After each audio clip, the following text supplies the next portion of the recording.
Hello there, I'm Sean Gordon, and this is my redo for my informative speech of Speech 2. The problems encountered with my previous speech included improper use of visual aids to support my main ideas, not submitting the speech in the right format so it could be viewed, and not having any attention getters to get the audience interested. So those are the problems I intend to fix in this attempt at my speech. So here I go. Good afternoon, ladies and gentlemen. Have you ever taken a vacation to a foreign country? Did you take a moment to admire the scenery around you, or take the time to learn about the cultural heritage of the country you were in? Well, I'm here to tell you about a country that might interest you, and that is the nation of Turkey. I will inform you about the traditional food of Turkey, what their family structure is like, and what their most common religion is. So let's start with their food. Turkish cuisine is known to be very simple and yet very delicious as well, normally consisting of soups, stews, and cooked meats. Very common dishes in Turkey include the dolma and the kebab. This is a dolma.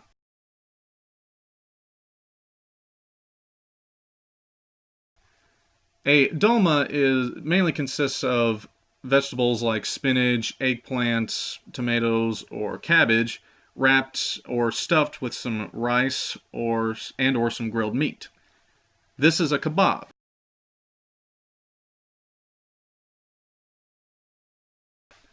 It normally consists of grilled meat like beef or lamb, and then skewered onto a stick with some pieces of grilled vegetables such as onions or some squash. Now, it's important to note that specific regions of Turkey specialize in specific types of food. The Black Sea region of Turkey, for example, specializes in spicy seafood dishes. Now, as far as drinks go, according to Fiona Beckett, a writer for the matchingfoodandwine.com, in an article she made in 2009, she mentions that Turkish dishes are traditionally not served with wine. So that's really interesting. And so now that you know some stuff about their food, let's move on to how their family is structured. In a traditional Turkish household, the father is the head of the household and is also the main source of income for the family. The mother is the one who manages the household and takes care of the children as well. Now, as far as marriage goes, that usually depends on the social status and the consensus of the kin group. That's since they decide who this person marries. For example, a man would normally not marry a woman in a higher economic standing. She would have to be in the same ethnic group. And another thing about marriages, according to Lindsay Moran, a writer for Washingtonian Magazine, in an article she made in 2007, she mentions that Turkish weddings can consist of several different customs and traditions from other countries as well. For example, they might use the wedding dresses that we use over here in America.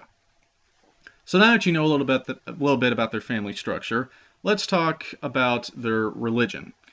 The most common religion in Turkey is Islam. It consists of about 98% of the population. Islam has a heavy influence on pretty much every aspect of a person's life.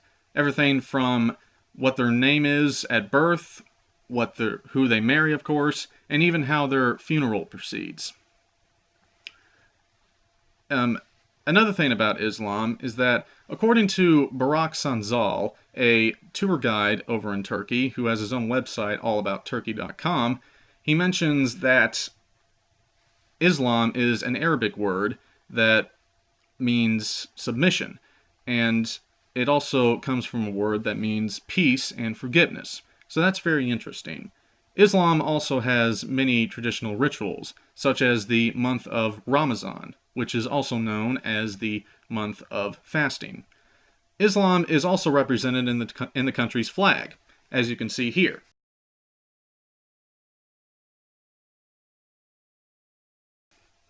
Red is a traditional color in Islamic religion, And the crescent moon and the star in the flag that you saw is symbolic for good luck.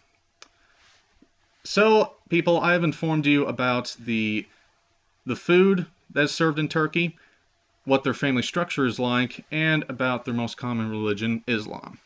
So the next time you plan a vacation with your family, consider going to Turkey, because it is a fascinating country full of all different kinds of things to learn, and you never know what you might discover if you go there.